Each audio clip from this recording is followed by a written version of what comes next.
Hey y'all. Well, I guess we're in the golden hour on a Monday. Some of y'all might have been dreading Monday, but it's behind you now. And we've got our work week started as well.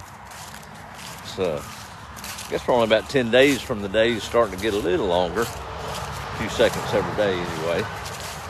But just put the goats up. I tell you what, there's something else. Got all that pasture to eat, and they want to go out by the road. I have to chase them back. As soon as they see me walking down there, like, well, here comes him. Got to run back to the pen. One of those things, right? We got the tree up. Haven't got it decorated yet. Jordan was out of town. He got back yesterday. And we'll tackle that this evening or tomorrow. I think we'll pretty much follow the blue theme that Mom did so many years ago in that same room. I've got it in a little different spot, but I don't know if she'd be proud of the tree. But I know she's pretty picky. It's a corner tree, I like to call it.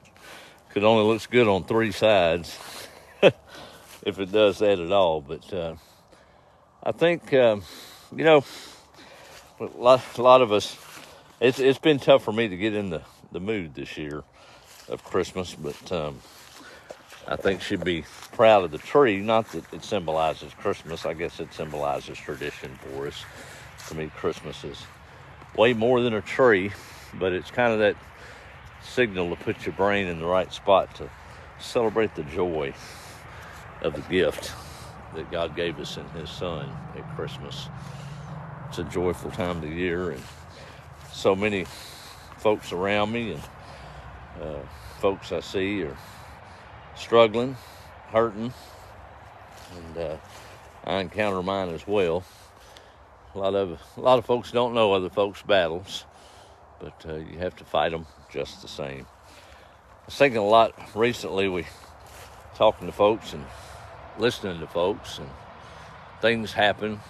Life throws you a curveball, whether it's good or bad. And people like to say it is what it is, or everything happens for a reason. I've always had trouble reconciling that. I guess at face value, it's nice and comforting to think that, but that kind of snubs its face at God's free will that He gave us.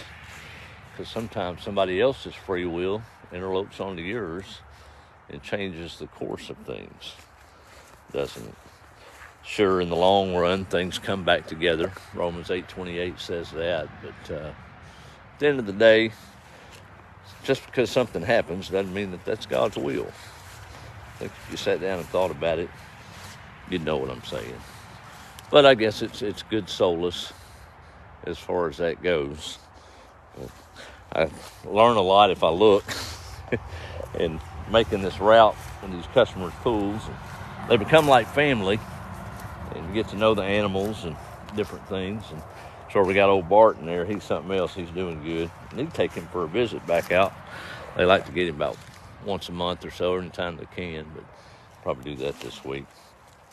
But there's a dog I learned a good lesson from the last week or two.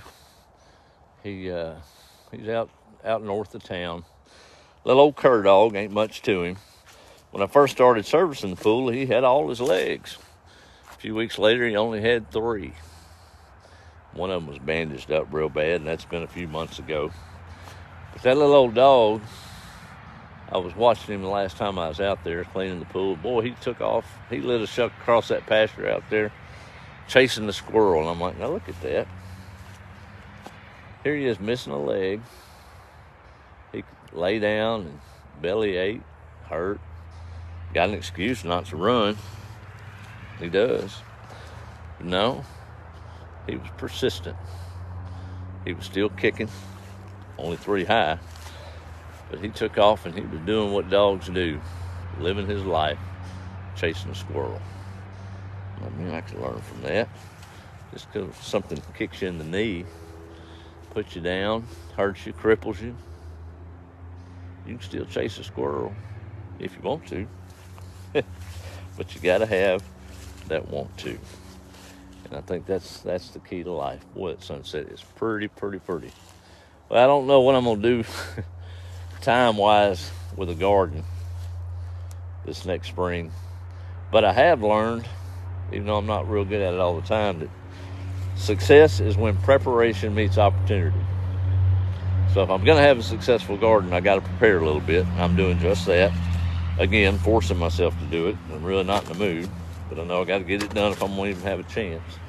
So I got about 180 seed starts out in the house there, all nice and neat, but right where the sun can hit them. Got some elderberry cuttings. They're starting to root. So whether or not they ever hit the pasture in the ground, I don't know, but at least I'll have them when they do. Right? I mean, I don't want to be waking up in February, March, getting ready to garden, and like, man, I don't have any plants. At least I'll have the plants. Worst case, I guess I could sell them. But no, I imagine I'll figure out a way. I'm funny like that. If I've got the stuff to do it, I'm pretty hard-headed, and I do it. Speaking of doing it, I've been thinking about that, and the way people treat other people, and how you could use it to lay down like a three-legged dog or just keep running. And I'm reminded of that old adage from Mother Teresa. It's quite lengthy. I probably won't get all of it right. It said it was hanging on the wall of her home.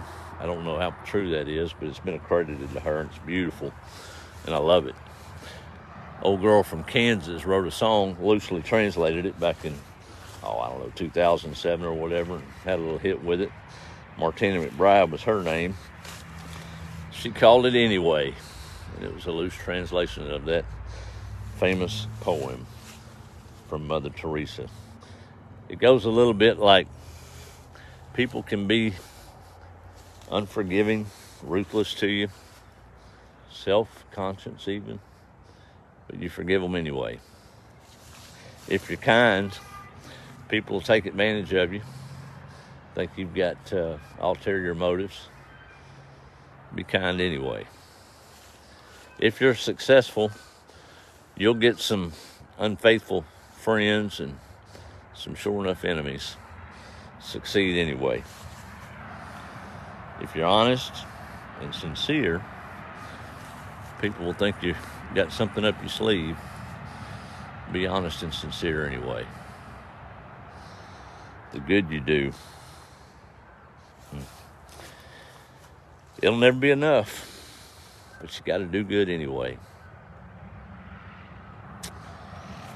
What you create over years can be destroyed in a heartbeat overnight, but you create anyway. If you find serenity and happiness, well, you'll have some jealous folks out there. Be happy anyway. Give the best you have. May not always be enough, but give your best anyway. You know, in the final analysis of it all, it's between you and God. Do right and love Him and put Him center. Things seem to work out. I love that old quote from that Baptist minister in 1967. Icon he was. About a year before he died, he gave it to a large group of people there in Atlanta. He said that he decided he was going to stick with love because hate was too big a burden to bear. That's good stuff. Sometimes I have to pattern it in my own life, and told other people this. It's tough. It's easy to love when loving's easy, but when it's hard. I saw an old quote that said, the definition of a Christian is not loving Jesus, it's learning to love Judas. Boy, that hit me. That'll make you think, won't it? Well, I'm getting hungry. We got Christmas decorations to dig out of the attic. And it's getting a little cool out here. So I'm going to do a quick roll call since we didn't do it the other evening. I'm trying to get back in the groove of these things, y'all. Y'all have to bear with me. I may have to put my glasses on for this. Y'all sound off where you're at, and we'll see what's going on from this old East Texas farm. See if I can figure out how to do this. Well, hang on. Here we go. Lots of folks watching, don't see many comments, but we're just going to look real quick. Wills Point, Texas. There's Aaron. How are you? Don Curry's checking in. Let's see who else is on here real fast. Not a whole lot of them right now. All right. Well, y'all have a good evening.